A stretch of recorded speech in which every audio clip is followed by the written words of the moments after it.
지난주에요, 우리는 고린도 교회 음행에 대해서 문제를 다루었어요. 여러분, 제가 계속해서 말씀드리지만 고린도 교회는요, 문제 많은 교회입니다.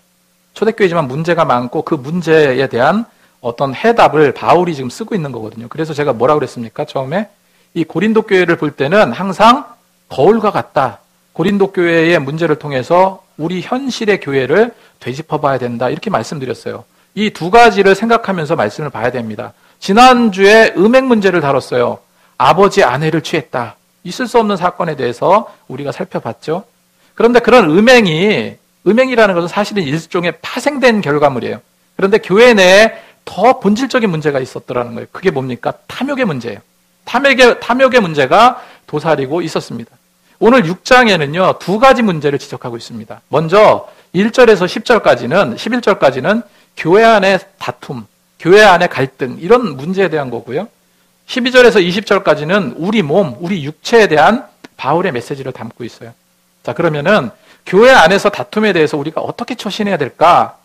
여러분, 늘상 말씀드리는 거지만 교회는요, 나 혼자 있는 곳이 아닙니다. 뭐 득도하기 위해서 수련하는 곳이 아니죠. 서로 어우러지면서 주님의 사역을 감당하는 공동체예요. 그런데 사람 성격 다 다르잖아요. 서로 추구하는 것도 다르고 이러다 보니까 의견 충돌이 나요. 때로는 갈등이 생기기 시작합니다. 그래서 지혜로운 자는 좀 이렇게 좀 내키지 않아도 이 마음에 들지 않더라도 공동체를 생각하기 때문에 때로는 이 맞장구 쳐주기도 하고 그러잖아요. 어떤 경우는 너무너무 싫어. 근데 공동체 분위기를 살리기 위해서 이렇게 마음의 감정을 억누르는 경우도 있습니다. 그런데 도저히 안 되겠다 싶을 때 갈등으로 표출됩니다. 다툼이 생기기 마련이에요. 그럼 이런 갈등과 다툼이 교회 안에서 발생했을 때 우리는 과연 어떻게 처신해야 될까? 여러분, 교회라는 것은 보통 두 가지로 우리가 구분할 수 있습니다. 첫 번째가 지상교회, 두 번째가 이상적인 교회로 나눠볼 수 있어요. 지상교회는 우리 기쁨의 교회 같은 거예요. 다른 교회 같은 겁니다. 그런 교회를, 일반적인 그런 교회를 말해요. 정말로 주님 뜻대로 살려고 노력하지만 부족한 인간이잖아요. 부족한 인간이기 때문에 때로는 갈등이 생기고 분쟁이 생기고 인간의 어떤 연약성의 본성이 드러날 때가 많다는 거예요. 반면에 이상적인 교회는 본래 성경이 말하는 교회 있죠. 절대 음부의 권세가 깨트리지 못하는 완벽한 교회, 교회다운 완전한 교회. 이거는 주님 오셔야지 가능합니다. 그래서 이 지상교회는 늘 어떤 마음으로 우리가 신앙생활을 해야 될까? 악한 마귀 사단과 싸워서 이겨야 되는 그런 전투적인 교회입니다. 그래서 이런 싸움을 넘어서 승리하기 위해서 몸부림쳐야 되는 곳이에요. 바울이 오죽했으면 나를 쳐서 복종시키기, 그런 곳이 바로 이 교회입니다.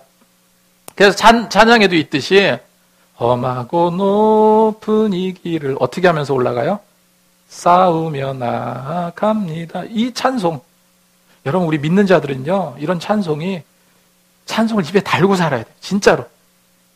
자, 바울이 개척한 교회가 고린도 교회입니다. 바울이 고린도 교회를 개척을 해서 그렇게 교회를 이렇게 세웠는데, 이 고린도 교회 역시도 어떤 교회입니까? 지상교회예요. 그래서 성도 간의 다툼의 문제도 있었습니다. 있을 수 없는 일이지만 문제는 그런 다툼의 문제가 교회 내에서 해결되지 않았다는 거예요. 교회 내에서 해결되지 않고 세상 법정에 서게 되었습니다. 법정에 어떤 송사하는 일을 벌이게 되었다는 거예요. 성경에는 구체적으로 내용이 나와 있지 않습니다. 하지만은 세상 법정으로 나갈 정도라면은 그 상태가 어떤 상태였을까요? 굉장히 심각하겠죠. 굉장히 심각한 상태예요. 여러분, 만약에 교회가 세상 법정에 소송에 휘말리게 된다면 과연 우리는 어떻게 처신해야 될까? 바울의 말을 한번 들어보자고요. 1절 말씀 보니까 너희 중에 누가 다른 이와 더불어 다툼이 있는데 구태여 불의한 자들 앞에서 고발하여 성도 앞에서 하지 아니하느냐 기록하고 있습니다. 여기서 바울은 불의한 자와 성도를 구분하고 있어요. 불의한 자와 성도. 이 불의한 자는 성도에 반대되는 개념이죠. 그래서 세상 사람들 앞에서 그리고 세상 법정에서 이런 뜻을 담고 있어요. 하나님에 기초하지 않는 삶, 그 질서 안에서 살지 않는 그것은 사실은 불의한 것입니다. 이건 윤리적인 도덕적인 그런 차원이 아니고 신앙적인 질서예요. 여러분 생각은 어떨지 모르겠지만 바울은 고린도 교회를 향해서 왜 그런 다툼을 교회 안에서 해결하지 못하고 세상 법정에 세웠느냐라고 말하고 있어요. 여러분, 요즘에 실제로 교회에 여러 가지 문제들이 많이 발생하다 보니까 교회 문제를요, 세상 법정에 들고 나오는 예가 많아졌어요. 교회는 비법인 사단이라는 법적 지위를 갖고 있거든요. 쉽게 말해서 교회 정관이라는 게 있습니다. 그래서 그게 정관이 있고 그 의사결정하고 모든 것이 그 정관에 따라서 결정된 사항을 집행하게 되는 것이 교회입니다. 그래서 우리 기쁨의 교회 몇 명 나오지 않는데 우리 교회에도 교회 정관이 있을까요? 없을까요? 당연히 물론 있습니다. 정관이 있어요. 그 자료가 없으면 교회 사업자를 낼 수가 없어요. 예전에 한 교회에서 이 분쟁을 해결하지 못한 거예요. 막 서로 간에 갈등이 생겨서 문제가 생겼는데 그래서 결국 그게 어떻게 됩니까? 교회 안에서 해결 못하고 세상에 들고 나오게 됐어요. 세상 법의 도움을 받기 위해서 나왔습니다. 판사가 마지막 결론을 내렸어요. 어떻게 판결했는지 아세요? 판사가 이렇게 판결합니다. 이런 일은 교회법도 있으니 굳이 여기까지 끌고 와서 해결하려 하지 말고 교회 안에서 해결하라. 이렇게 판결했습니다. 이처럼 엄연히 교회도 질서가 있고 교회법이라는 게 있습니다. 사실 주 안에서 믿음대로 살고 서로 섬기고 산다면 굳이 이렇게 법적인 시비를 가릴 일이 없겠죠. 설령 있다 해도 교회 안에서 웬만한 것은 다 해결할 수 있습니다. 근데 오늘 말씀에 만일 교회에서 분쟁이 발생했을 때 세상 법정에서 해결하지 말고 교회 안에서 해결해라 말씀했는데 이건 당시 유대 랍비들의 공통된 견해입니다. 그리고 기독교뿐만 아니라 이방 종교나 사회단체들조차도 세상적인 어떤 재판에 의존하지 않고요. 이 스스로 그 공동체 안에서 분쟁을 해결하였다는 거예요. 초대교회 상황과 지금 상황은 물론 같지 않습니다. 근본적으로 교회의 일은 일단은 교회 안에서 해결하는 것이 옳다는 거예요. 점점 시대가 복잡해지고 법적 시비를 가리킨 일이 많긴 하지만 종교개혁자 칼빈도 뭐라고 말합니까? 불가피한 상황에 세상 법정에 송사할 수는 있다라고 말해요. 그런데 어떤 때 송사를 생각해 볼 수 있을까요? 교회 안에 고소, 고발 등의 문제는요, 두 가지 유형이 있습니다. 교회 공동체의 문제이거나 교회 성도 간의 문제로 나눠볼 수 있어요. 만약에요, 예를 들어서 개인적인 문제, 예를 들어서 나의 소유권이나 권리를 보호받기 위해서 법적인 어떤 시비를 가리켜온 거 있잖아요. 조금 더 쉽게 말해서 교회는 절대 돈거래하면 안 됩니다. 이건 분명한데 내가 어느 성도에게 1,000만 원을 꽂았는데 이걸 안 돌려주는 거예요. 돈 갚아달라고 해도 하고 안 갚아주고 도저히 말로 안 되는 거야. 이런 경우에는 어떡합니까? 내 소유권, 내 권리를 보호받아야죠. 이런 경우는 교회 내에서 해결할 수도 있겠지만 부득이하게 법정으로 끌고 갈 수는 있다는 겁니다. 하지만 이조차도 가급적이면 지혜롭게 할 필요가 있다는 거예요.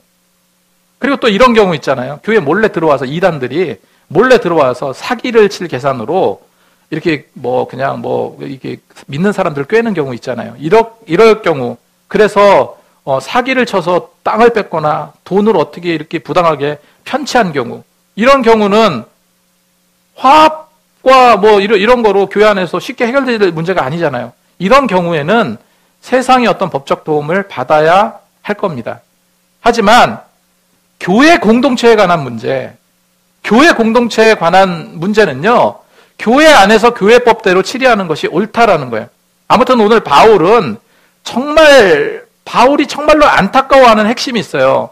이거는 뭐냐면은 그런 문제를 세상에 끌고 들어간 것도 들어간 거지만 교회 공동체의 건강성에 대한 실망이에요.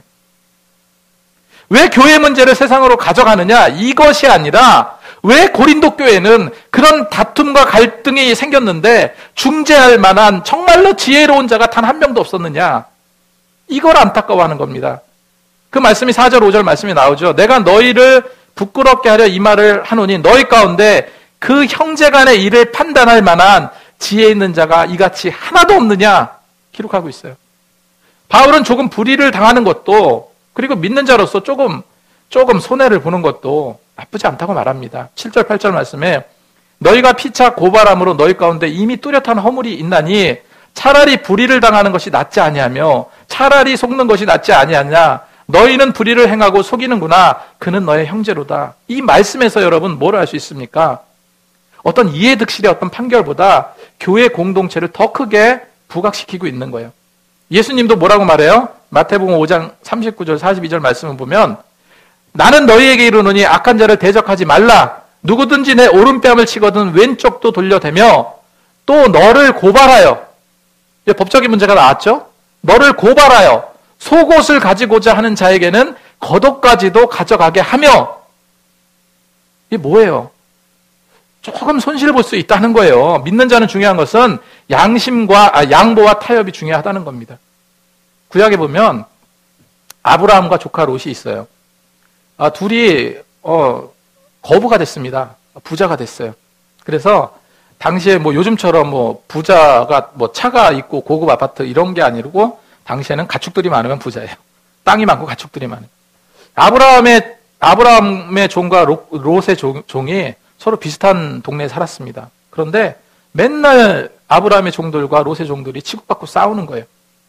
그 이유가 뭐냐면은 자기가 키우는 그 가축들이 더 좋은 풀을 먹여야 되는데, 그래서 정말 푸른 초원 여기에다가 가축들을 풀어서 먹게 해야 되는데 자기가 더 좋은 곳을 차지하겠다고 서로 그냥 다투는 거예요.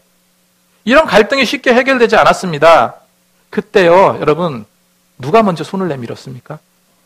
바로 믿음의 조상 아브라함이 먼저 손을 내밀었어요. 양보했습니다. 아브라함은 물론 손해를 조금 봤었겠죠. 그럼에도 먼저 손을 내밀었다는 게 중요합니다. 그래서 아브라함은요, 자신의 조카 롯에게 이렇게 말해요. 창세기 13장 8절 9절 말씀에 아브라함이 롯에게 이르되 우리는 한 친족이라, 우리도 주 안에서 한 친족, 한 형제자매라. 그러면서 나나 너나 내 목자나 서로 다투게 하지 말자. 내 앞에 온 땅이 있지 아니하나 나를 떠나가라 라고 먼저 이야기합니다. 그래서 내가 좌하면 내가 우하고 내가 우하면 내가 좌하리라. 여러분, 이게 무슨 말입니까? 아브라함이 양보하겠다는 거예요. 내가 좀 손해보겠다는 겁니다. 여러분, 그래서 우리 믿는 자들은 다툼과 갈등이 있을 수 있죠. 이럴 때 양보 정신과 너그럽고 넉넉한 마음을 가지고 그런 갈등을 좀 풀어가자는 거예요. 먼저, 가장 중요한 것은 먼저 손을 내미는 자가 중요합니다. 한번 따라하겠습니다. 먼저 손 내민 자가 이기는 자다. 그러니까 이거 고린도 교회는 이 예수님의 가르침 따라서 희생하거나 양보하지 않고요, 이거를 법적인 시시비비 가리는데 더 몰두했다는 거예요.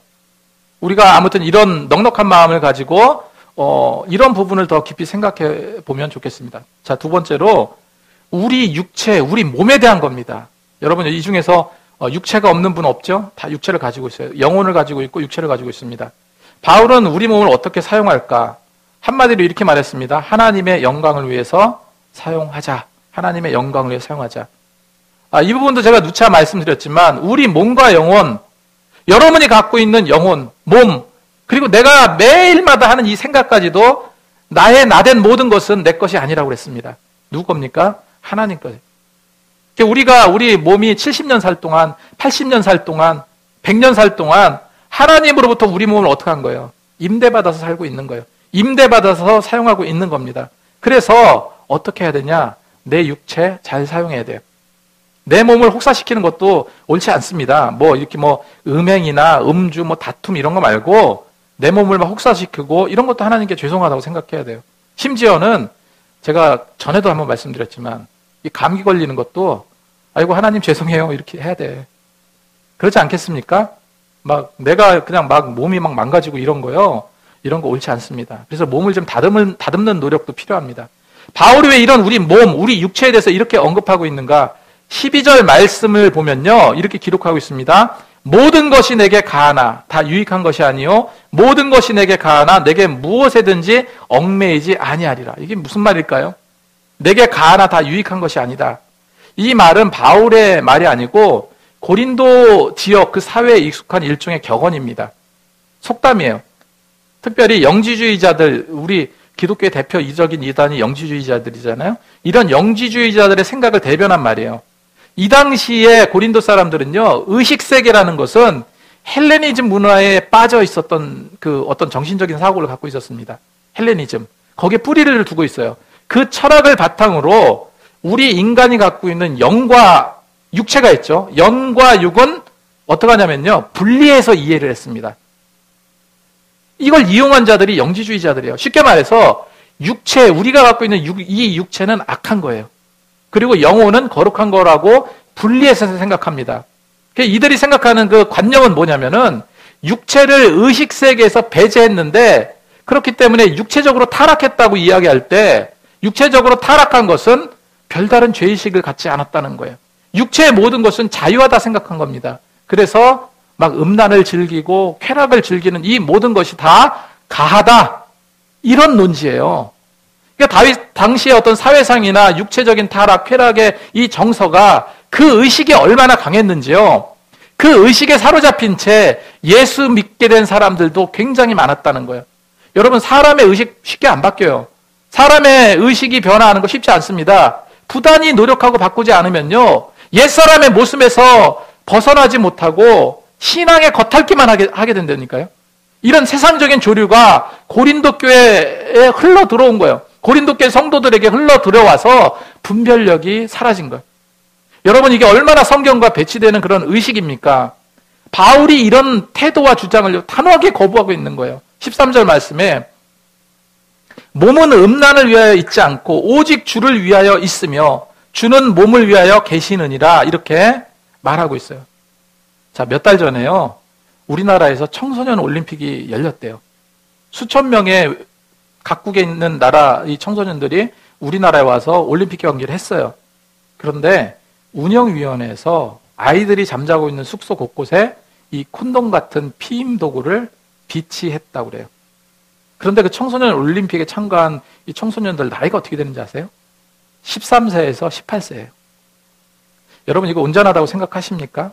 그럼에도 항의하는 자들이 별로 없었다라고 이야기해요. 왜 그럴까요? 여러분, 이게 정상인 게 아니에요, 여러분. 익숙해져서 그래, 익숙해져서. 처음에는 아마도 세상에 이럴 수가 있냐, 이거 아니다, 이거 말세다, 어떻게 애들한테 그렇게 할 수 있냐, 이렇게 혀를 차는 사람들도 있었을 거예요. 그런데 계속해서 매스컴에서 혹은 드라마에서, 영화에서, 모든 매체에서 괜찮아, 그래야만 돼, 이게 굉장히 중요하면서 나도 모르게 계속해서 반복 학습을 받다 보니까 굉장히 익숙해지고 무기력해진 거예요. 원치 않는 임신을 대비한다고 말하지만요, 오히려 그런 어떤 행동이 이런 성관계를 조장하는 게 아니냐고요. 성적인 문제는 방임을 떠나서 개인의 취향이니까 아이라 해도 어떻게 터치할 수 없다, 이런 기류. 여러분, 이게 얼마나 썩어빠진 계산인지 몰라요. 우리 몸을 그렇게 사용해서는 안 됩니다. 예수 그리스도의 죽음과 부활로 새롭게 태어난 우리 몸은요, 오직 하나님의 창조 질서에 따라서 거룩한 삶을 살아가면서 주님을 영원하게 해야 하는 거예요. 절대로 여러분, 이런 세상 풍조에 휩쓸리지 마시기 바랍니다. 세상 풍조에 요동하는 그런 신앙이 되어서는 안 돼요. 우리가 세상을 주도해야지 세상이 우리를 가르치면 되겠습니까? 바울은 우리 몸의 어떤 쾌락적인 부분을 추구해도 된다, 이런 당시에 갖고 있는 그런 의식을요, 정면으로 반박하고 있는 거예요. 우리 몸이 얼마나 소중한지 우리 몸을 예수님의 부활을 빗대어서 이야기합니다. 14절 말씀에 하나님이 주를 다시 살리셨고, 과거 완료죠? 한번 이미 이루어진 겁니다. 다시 말해서 우리를 살리신 것은 완성된 팩트예요. 그 다음에 또 그의 권능으로 우리를 다시 살리리라, 미래 시제죠. 하나님의 권능으로 우리 몸은 영화된 몸으로 부활되리라 말씀하고 있는 거예요. 여기서 우리가 뭘 생각해야 되냐면요, 왜 갑자기 바울이 부활을 이야기합니까? 여러분, 예수님께서 영혼만 부활하셨나요?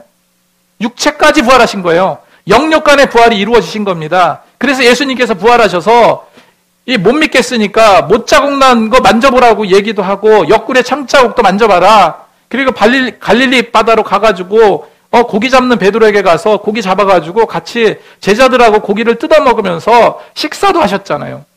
여러분, 십자가에 달린 예수 그리스도의 몸을 하나님께서 왜 살리셨습니까? 왜 부활을 시키셨습니까? 그만큼 육체는 소중한 거예요. 몸과 영혼은 뗄 수 없이 귀한 것이기 때문에 그렇습니다. 그래서 15절 말씀에 너희 몸이 그리스도의 지체인 줄 알지 못하느냐? 내가 그리스도의 지체를 가지고 창녀의 지체를 만들겠느냐? 결코 그럴 수 없느니라. 여기서 지체는 멜레라는 단어인데, 이 손과 발 같이 신체의 일부를 가리킬 때 사용하는 용어입니다. 그래서 우리 몸이 어떻다고요? 정확하게 여러분 기억하시기 바랍니다. 우리 몸은요, 그리스도의 지체라고 그랬어요. 예수님의 몸의 일부라고 말하고 있는 겁니다.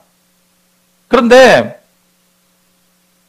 당시 여기서 이제 16절, 17절 말씀을 보면 창녀와 합하는 자는 그와 한 몸인 줄 알지 못하느냐? 일러스되 둘이 한 육체가 된다 하셨으니. 자, 이 말을 이해할 필요가 있는데 당시 고린도에는 음란한 종교들이 많았어요.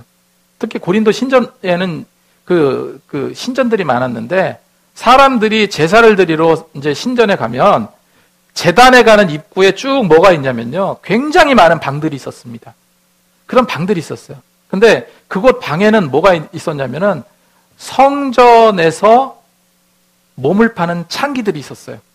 그래서 제사를 드리러 오는 사람들이 그쪽에서 제사 드리기 전에 성전 창기들과 관계를 갖습니다. 굉장히 음란한 정보죠. 성전 창기들과 성관계를 맺는 것이 제사 의식 중에 하나였어요.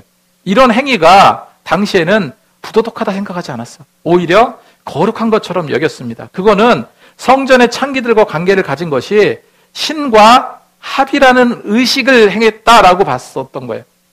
창기들이 관계한 것이 곧 그 둘이 하나가 됐다는 의미가 그런 의미입니다. 이런 의미가 있듯이 주님과 합한 자는 한 영이라고 바울이 말하고 있는 거예요.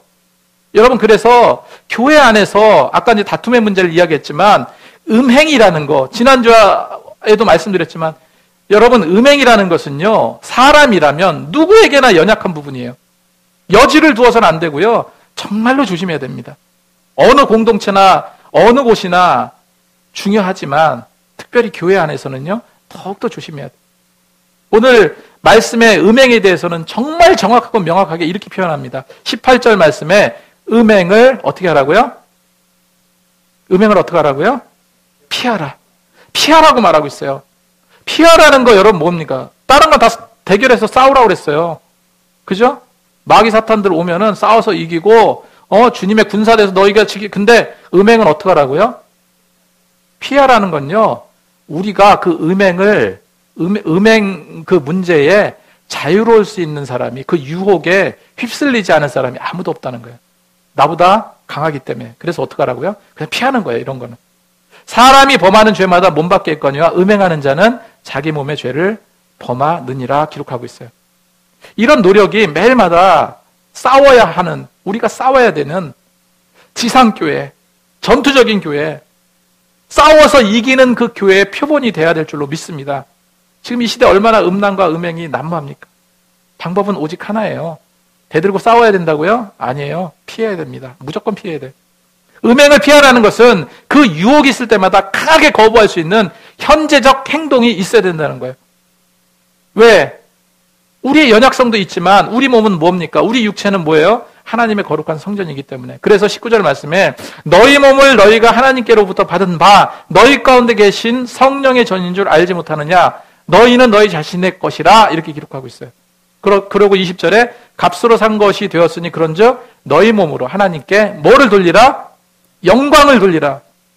여러분 정말로 우리 정말로 기억했으면 좋겠어요. 우리 구원이라는 거는 어마어마한 값으로 산 겁니다. 거저된 거 아무것도 없어요. 하나님께서 우리를 사시기 위해서 독생자 예수 그리스도를요 십자가에 못 박아서 죽이셨어요.